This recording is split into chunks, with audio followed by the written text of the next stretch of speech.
Gon' kick it off then, whoa. Gon' kick it off then, whoa. Greetings, ladies and gentlemen, and thanks for tuning in to ESPN The Network. I'm award-winning sports writer and creator of WTF2, where women talk football too.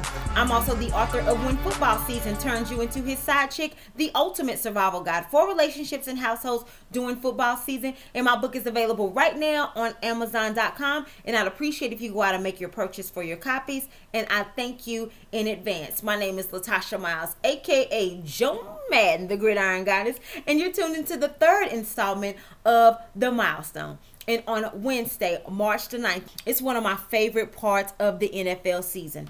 Free agency. I know that you're thinking it's the off season, but trust me, football never sleeps, okay? I'm excited about this time of year. I mean, after all, I threw on some clothes today, no polo from the homie like I usually do. I channeled Whoopi Goldberg from the Oscars earlier this year and pulled out my LBD, my little black dress, pulled my hair back. I got dressed up for this event, honey, because I love free agency. And what I told Lil Fib there, I do have on a little bit of polo here, my Ralph Lauren frames, but that's only so I can see and talk to you good people, and thanks again so much for tuning in. I'm going to break down all the moves that all 32 NFL teams should make in free agency. So let's go ahead and get things kicked off with the AFC East. Now, a promising future ahead for the Bills with flashes last season from Tyrod Taylor and tagging Cordy Glenn was major, as he is a top passing, protecting left tackle. A long-anticipated move in releasing Mario Williams has adjusted their salary cap. Now it's time to target Wallace Gilberry, Rolando McClain, and why not a reunion between Antonio Cromartie and head coach Rex Ryan. Release Percy Harvin as Sammy Watkins and Carlos Williams will provide dynamic offense for you as you continue to emerge as a threat in the division. The Dolphins came into last season with high hopes and lots of vigor, but a lackluster year and a lack of cap space leaves additional concerns for new head coach Adam Gase. Your best in-house free agent isn't Vernon, but keeping him will be expensive, so you might have to let him go. Try not to lose your offense to Lamar Miller, but if you do, go after Tim Hightower to complement Jay. With former Bengals secondary coach being hired as your defensive coordinator, it makes perfect sense to go after Adam Jones and Leon Hall. The highlight of next season can't be defeating the Pats 20-10. Now to the Patriots. As usual, they're probably in the best position for Super Bowl contenders, starting off with extending Brady's contract, and he'll be under center until the ripe age of 42. Other advantages include they don't have too many holes to fill, they're willing to spend a little bit more than usual in free agency, and their hands aren't as tied in compensatory picks. Blunt should stay, but if not, go after divisional foes Lamar Miller and Chris Ivory. Since you typically gamble on veteran receivers, why not pursue Marcus Colston? Your main issues in the AFC Championship game were definitely on your restructured, injured offensive line not being able to handle the pass rush from Denver, but I expect you guys to wait until the draft to address that issue. A borderline playoff team in 2015 under head coach Todd Bowles' rookie campaign, the Jets need a catapult on that despite their backfield being hit the hardest in free agency, taking cap hits from Zach Stacy and Tommy Bohannon. They're also pending free agencies in Ivory, Powell, and Ridley.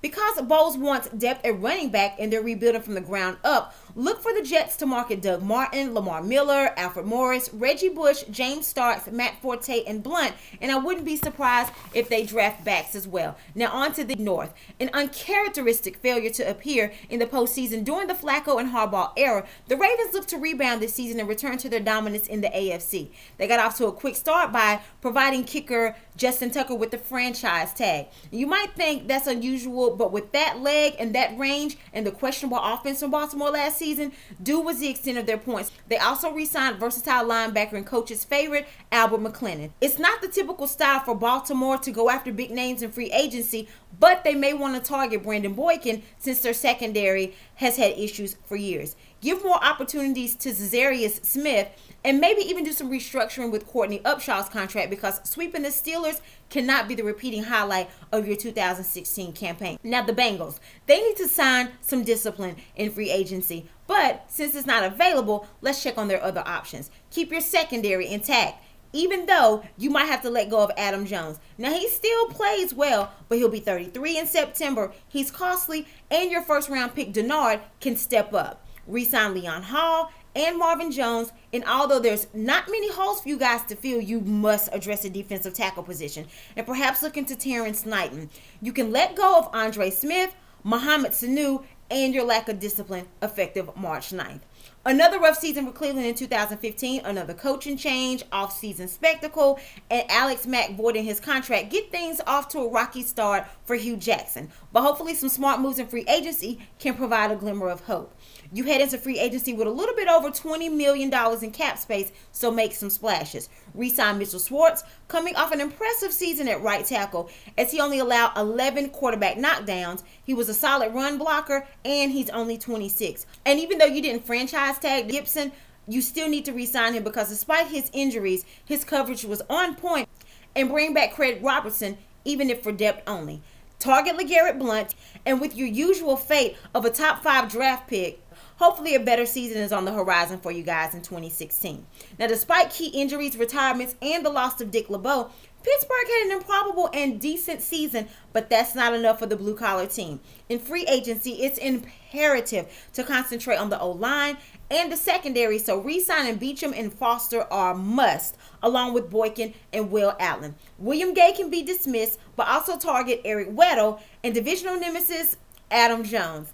These additions and a healthy Steelers team will be dangerous next season. Now, moving along, the Texans got into the playoffs by winning the AFC South thanks to a mediocre run by their divisional opponents. The release of Arian Foster makes them have to address the running back position, but they were virtually exposed at quarterback, and that needs to be addressed immediately. Standout receiver DeAndre Hopkins deserves better, and reigning defensive MVP J.J. Watt needs time off the field, so turn to RG3 and allow him to return to his college roots in Texas. A key addition, as he is effective in play action fakes and passing, a remarkable passer, and his yards per attempt were once one of the highest in the league.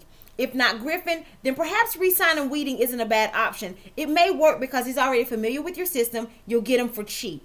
And if Hoyer struggles again, then he might be a viable option considering he had a solid outing last season. Now, for 2015, the Colts attempted the Royal Flush, and it turned out to be the Royal Bust. I don't expect too much from these guys in free agency. Hasselbeck will be gone. They'll have Josh Freeman as their backup to Andrew Luck. Gore will return as the incumbent starter at running back, and they must re-sign Lowry, Jarrell Freeman, and Vinatieri. They're set at wide receiver with Hilton, also Moncrief, and Dorsett, but I don't see them going after a big-name veteran receiver. They must, however, address tight end, and if they can't afford both Fleener and Allen, then go with Allen. Improvement came in 2015 for the Jags, but not enough. Jacksonville does have some room to make noise, though, in this weak division. Pursue Chris Ivory as a reliable complement to TJ Yeldon, and it makes sense to acquire Jeff Allen as well. Target Jake Long and Malik Jackson too. Now, I'm reading reports that Jacksonville might not spend too much in free agency, but your division is wide open. It's up for grabs, and with one of the highest cap room spaces with $74 million, now is the time to go for the jugular.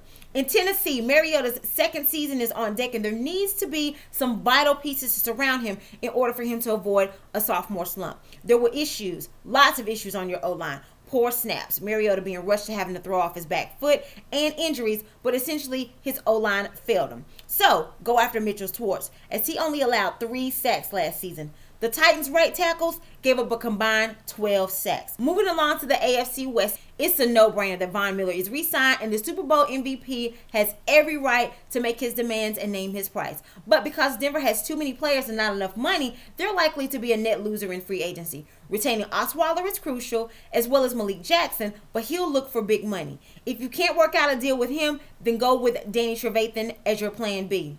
Actually, more like your plan A- or B+. Say adios to Antonio Smith, Vernon Davis, and keep your eyes on defensive end Jason Jones from Detroit for a bargain, since money is an issue for you guys. 3 consecutive winning seasons for Andy Reid as coach, but the tough task of free agency is daunting on the defense for the Chiefs. Eric Berry was given the franchise tag, but what about Sean Smith, Derrick Johnson, Tamba Ali? Ouch. Re-sign at least 1 or 2 of those 3 and do some bargain hunting on the O-line, perhaps in Evan Mathis or Richie Incognito, as hopefully Jamal Charles will return to your backfield 100% healthy from his ACL injury with no setbacks. In Oakland, just win, baby. And I think this franchise has just what it takes to get to the next level as a contender, and with a projected $75 million in cap space, this is the perfect opportunity to do so. Go after Sean Smith, especially since you have more money to throw at him than the Chiefs do, and he's asking for $8 to $10 million a year. Or Boykin, since he won't demand as much. Retain Alden Smith and Donald Penn and make a play for Trevathan if he doesn't remain with the champs. The Chargers were another underachieving team with glaring issues on the O-line. Yes, there were injuries, but San Diego arguably had the worst O-line last season. The bright spot was tackle Joe Barksdale, so re-sign him. Keep Gates at tight end if it costs too much to keep Ladarius Green. He's not the same Gates that we once knew, and his 36th birthday is coming up, but he still gives solid productivity. He's an effective pass catcher, and he has continuity. Re-sign Patrick Robinson, allow Eric Weddle a change of scenery, and look for Manny Ramirez to provide some additional support on your abysmal O-line. Moving along to the NFC. Let's start with the NFC East, kicking it off with the Cowboys. And a 4-12 season was not in their plans last year as they were unable to cope with the injury of Tony Romo. Perhaps some boost in free agency can provide some momentum to get you back on track for 2016. For starters, re-sign Greg Hardy. And even though Jerry Jones definitely has the wallet for big spending, get Hardy for a cheaper price this time around. Yes, he gave a media circus last year, and yes, he's had off-season issues, but that's perfect for Dallas. He proved his worth on the gridiron last year, especially against Tom Brady. Also re-signed Mincy, McClain, and Turbin. The jury is still out on Claiborne, as his coverage has fallen here recently, and his true potential is no longer at the level it once was. And you should definitely let Matt Castle go and shift more attention to Kellen Moore in the backup capacity. Upgrade on run defense, so take a look at Knighton and Jay Howard as you head into another season of high expectations. Finishing below 500 a third straight season is extremely underwhelming as we enter the Ben McAdoo coaching era with the Giants in his first stint at free agency. So re-signing Robert Ayers and Jason Pierre-Paul, JPP, at the defensive end positions are a must. Since the wide receiver options in free agency are somewhat lackluster, re-sign Ruben Randall, and plus he's already familiar with your system. Jasper Brinkley is solid at linebacker, and try to go after Derek Johnson as his complement if he doesn't stay with the Chiefs. Also consider Dwayne Allen at tight end because Larry Donnell isn't your answer there.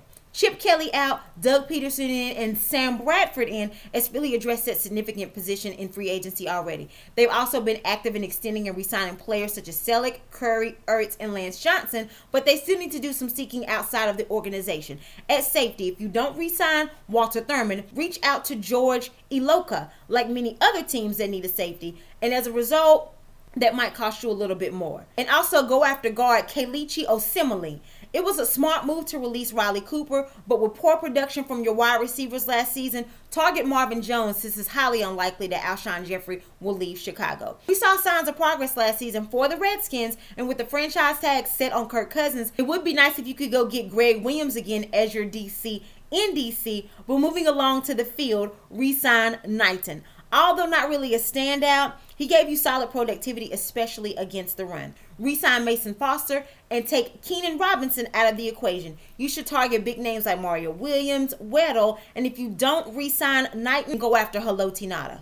Thank me later. Moving along to the NFC North, a constant contender in the NFC, the Packers have some holes to fill in order to go further in the postseason this year. And there's a healthy salary cap to do so. Now it's time to act aggressively. Inside linebacker is the strongest of your concerns, so look to bring in Freeman from the Colts. Mason Crosby is very reliable in those unfriendly weather conditions in Green Bay, so he's a keeper. B.J. Raji is very effective in run stopping. He takes good care of his body. He conditions well, so look to re-sign him. Between Hayward, Perry, and Neal, only keep two of those, but I honestly think that Perry and possibly Hayward are goners. Coming off a division title, Minnesota looks to be progressing and have limited issues, but still need to address some concerns in free agency, especially on defense, to take the next step. With head coach Mike Zimmer having roots in Cincinnati, I think you should aggressively attack some of that personnel, i.e. Leon Hall, Adam Jones, and Iloka.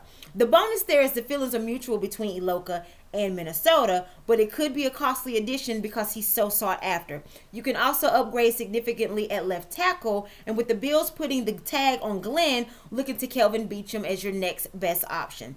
With plenty of cap space to work with, Detroit has a chance to return to its 2014 form and make another appearance in the playoffs, starting with defensive tackle. They could address this during the draft because there's so much depth available there this year, but the easiest option is to keep Nada, as he did an admirable job with Sue's departure, but he's about to be 32 and they can't afford to give him the $8.5 million for his efforts. So pass the torch to the younger Tyron Walker, and as long as he stays healthy, then you're set. With Calvin Johnson's retirement, he won't be as replaceable as Sue, if at all, and there's no true number one receivers in this year's free agency class, but look to go after Marvin Jones aggressively or a reach at Michael Crabtree, as he has shown flashes of resurgence, and go after Alex Mack, the center from Cleveland. With the 6-10 finish, the Bears have holes on defense to fill, but they have some cap space to entertain some difference makers. On offense, definitely re-sign Alshon Jeffrey and look to replace Matt Forte.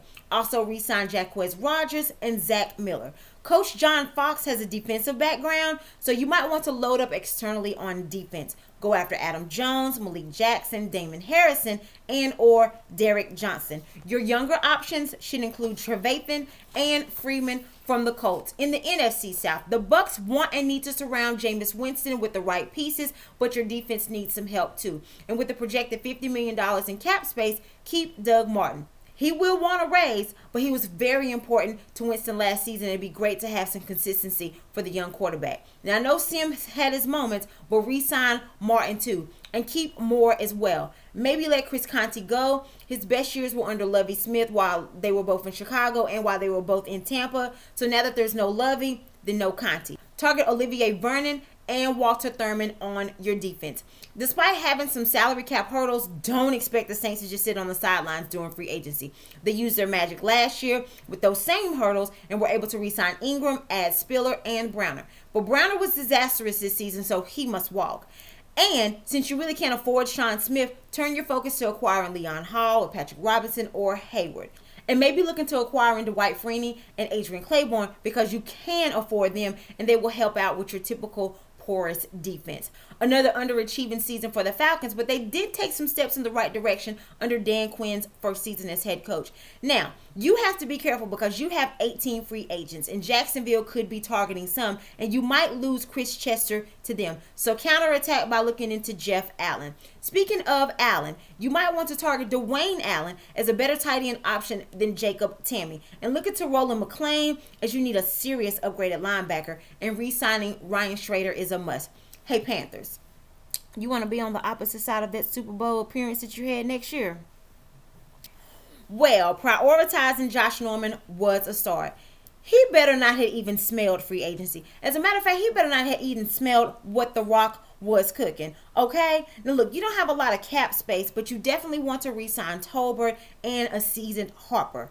I know Michael Orr didn't really perform in the Super Bowl like he should have, but realistically and honestly, that was his only bad game. I know the timing was bad, but you should definitely re-sign him. Charles Johnson was released, and signing Ben Jacobs was a good move at linebacker, and you can dismiss Cotchery, and because Finnegan and Tillman are likely surplus to requirements at corner, you can move on from them too. Looking to acquiring Marvin Jones to complement Kelvin Benjamin since he'll come back healthy this season, and tackles Bobby Massey and Andre Smiths in hope of winning Super Bowl 51. And last but not least, one of the most competitive divisions in the league, the NFC West. For the LA Rams, releasing Chris Long, Larry and Jared Cooks in preparations for free agency now have them approximately at $58 million in cap space, and placing the franchise tag on Tremaine Johnson was a good start. Now, with that being said, it seems like Javaris Jenkins might be out, and it's a no-brainer to sign my fellow WSSU Ram and fellow Taurus William Hayes, since Long is out and Sims is a free agent. McLeod is another solid piece to retain, and regroup on offense by re-signing Brian Quick, target Tim Barnes, and center Alex Mack, Ladarius Green, and help your 17.5 points per game average from last season. With an aging quarterback in Carson Palmer and an NFC Championship game where Arizona looked like they didn't even belong, the window is closing. But most of your significant unrestricted free agents aren't at risk of leaving. Re-sign Freeney and Rashard Johnson on defense, and target William Hayes or Robert Ayers. To give Palmer a boost and some assurance on the O-line, don't bypass Mitchell Schwartz or Brandon Brooks. Now, a month ago, quarterback wasn't an issue for San Fran as Kaepernick is fit to play in the Chip Kelly system of offense. but now he wants out of San Fran. So that becomes a new priority at the position. So go after RG3 for most of the same reasons why I said Houston should go after him, but also because he would mesh well in Kelly's system. Anthony Davis comes back healthy, but you still need to bulk up at O-line with Schwartz if you can get him, and a more effective pass rush will turn to Bruce Irvin for that hole, and Marvin Jones in the much-needed wide receiver department. The Seahawks have limited needs this offseason, but the ones they do have glare from their offensive line. In hopes of reclaiming the NFC West, it is imperative that you re-sign Russell Okung. Of course, there are some better options in free agency at that position, but you get the better bargain off what you already have. You should also entertain Incognito and Brooks on the line, and addressing Lynch's former spot isn't a dire need, but I wouldn't overlook some of the possibilities at running back either. Bruce Irvin is pretty much done, and I doubt they address him in free agency. They'll probably turn to Noah Spence if he's available or someone else in the draft. Oops, did I mention draft? I spoke a little bit too soon. We'll get to that on a later episode. Well, I guess that's actually my cue to wrap up this episode because I've gone too far. And if I talk too fast, feel free to play this back from the beginning and listen a little faster this time. Hey, don't forget that free agency officially begins on Wednesday, March the 9th. And also, don't forget to go out to Amazon.com and purchase a copy of my book, When Football Season Turns You Into a Side Chick, the ultimate survival guide for relationships and households during football season. Once again, my name is Latasha Miles, aka Joan Madden, the Gridiron Goddess. Thank you so much for tuning in to this episode of The Milestone right here on ESPN, the network. I'm out, and I'll see you next week. Gon' kick it off then. Whoa. Gon' kick it off then. It ain't a game, kick it off then. Whoa. So gon' kick it off then. Huh? What we talking about, it goes deep. Something to watch, even from the nosebleeds. The fans been waiting, anticipating for the whole week. Cause we making moves and breaking news, no time for cold feet. Don't confuse, you know the rules and that we play to win. You ain't prepared to take it, then I let the games begin. A man's world, but the ladies gon' be taking it. Not a trophy or an arm piece, unless we talking Lombardi. What's up?